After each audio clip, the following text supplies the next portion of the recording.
saya NIM 2019 1436668 dari kelas 4R Prodi PGSD dari Universitas PGRI Palembang.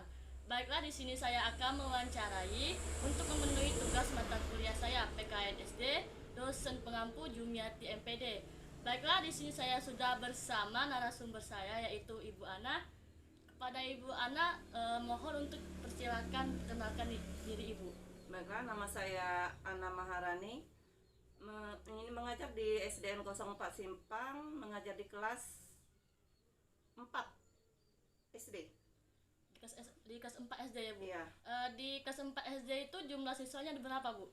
Jumlah siswa di kelas 4 SD itu ada 26 siswa. 26 siswa. Iya. Baiklah Bu, langsung saja. Ada beberapa pertanyaan yang saya ingin tanyakan kepada Ibu Ana. Iya. Pertanyaannya itu, menurut Ibu selaku wali kelas, kegiatan seperti apa yang bisa dilakukan bersama siswa di sekolah untuk mempererat persatuan dan kesatuan sesama siswa di kelas?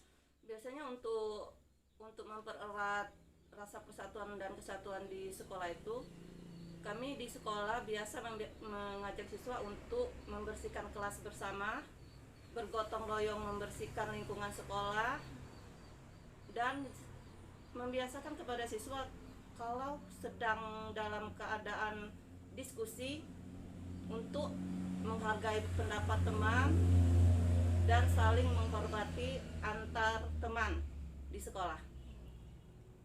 Selanjutnya Bu, menurut Ibu bagaimana cara menerapkan norma kesopanan di lingkungan sekolah?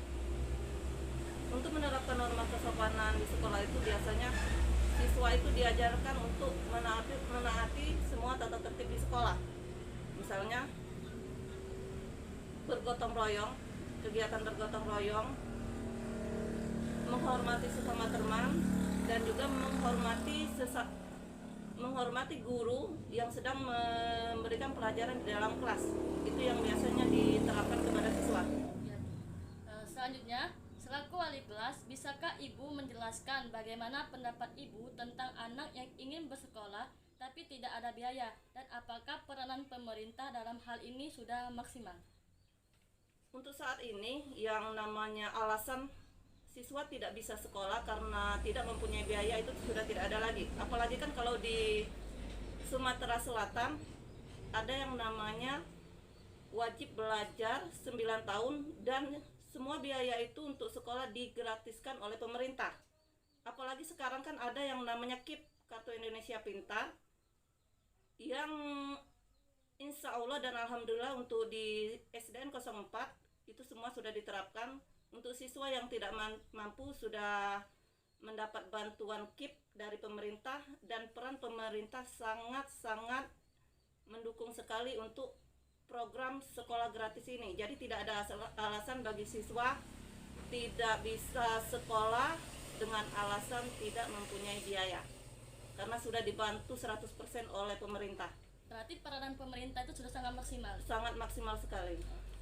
Selanjutnya Bu, menurut Ibu strategi dan metode pembelajaran yang seperti apa yang akan Ibu gunakan agar materi kebutuhan warga negara ini dapat dipahami secara baik oleh siswa, khususnya anak sekolah dasar? Untuk materi apa? Materi? Strategi dan metode apa? Dalam materi? Dalam materi kebutuhan warga negara Indonesia. Untuk materi kebutuhan warga negara, Ya. itu biasanya digunakan strategi demonstrasi atau metode demonstrasi dalam mengajar materi tersebut kepada siswa. Berarti strategi itu menggunakan strategi Iya, demonstrasi. metode demonstrasi. Selanjutnya, apakah Ibu selalu mempersiapkan media atau sumber belajar dalam menerapkan materi konstitusi negara kepada siswa, khususnya anak SD? Ya. Biasanya menggunakan sumber belajar atau media belajar itu menggunakan buku PKN yang telah disediakan di sekolah dengan menyajikan materi agar siswa menarik untuk belajar. Itu menggunakan media-media seperti menggunakan media PowerPoint dalam menyajikan materi yang akan diajarkan itu, agar siswa menjadi tertarik untuk belajar Dan tidak jenuh ya Bu? Iya. Pastinya.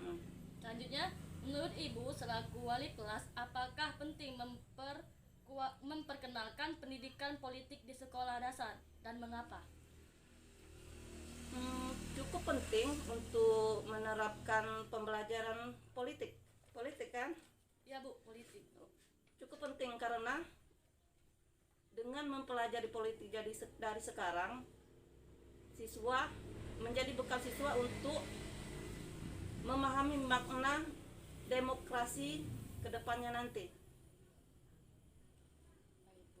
Selanjutnya, bagaimana cara Ibu sebagai guru menerapkan dan menanamkan nilai-nilai sila pertama ketuhanan yang Maha Esa di lingkungan sekolah kepada siswa? Untuk menerapkan nilai ketuhanan yang Maha Esa, itu biasanya mengajak siswa beribadah bersama. Seperti kegiatan itu biasa dilakukan pada hari Jumat, kegiatan rohis, mengajak siswa beribadah, misalnya sholat duha bersama. Terus menjelaskan juga kepada siswa untuk menghormati perbedaan agama antara teman, saling menghormati, tidak boleh menjelek-jelekkan agama satu dan lainnya, karena semua agama itu sama. Jadi tidak harus ibaratnya agama yang dianut mereka adalah agama yang paling benar, tapi saling menghargai antar umat beragama. Intinya seperti itu. Baik.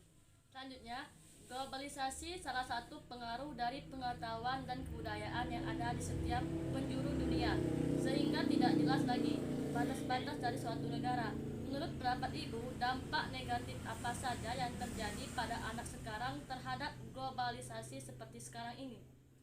Dampak negatif dari globalisasi bagi anak itu, dampak yang paling terlihat sekali adalah dampak pergaulan yang diadopsi dari negara barat. Misalnya itu mereka mengikuti yang namanya pergaulan bebas, ya, itu sangat tidak baik sekali. Ya. Selanjutnya, bisakah Ibu jelaskan strategi belajar seperti apa yang paling tepat diterapkan dalam menyampaikan materi sistem pemerintahan kepada peserta didik? Sistem pemerintahan kepada Peserta didik. strategi pembelajaran berbasis kearifan lokal. Kearifan lokal. Iya, misalnya seperti ini. Kita bisa mempelajari sistem pemerintahan itu misalnya dari sistem pemerintahan yang ada di desa. Tidak usah kita belajar yang lebih jauh, cukup memahami dulu untuk dasarnya sistem pemerintahan yang ada di desa. Selanjutnya, bagaimana cara Ibu menghadirkan pembelajaran yang aktif, inovatif, kreatif, afektif, dan menyenangkan pada materi sistem politik Indonesia? Dengan mengajak siswa berpikir positif, kreatif, dan kritis dalam memahami pelajaran tersebut. Selanjutnya Bu, bagaimana cara Ibu sebagai guru menyampaikan materi mengetahui sistem demokrasi kepada anak didik, khususnya siswa SD, sedangkan kita tahu bahwa siswa SD tidak akan begitu mengerti tentang demokrasi dalam kehidupan sehari-hari?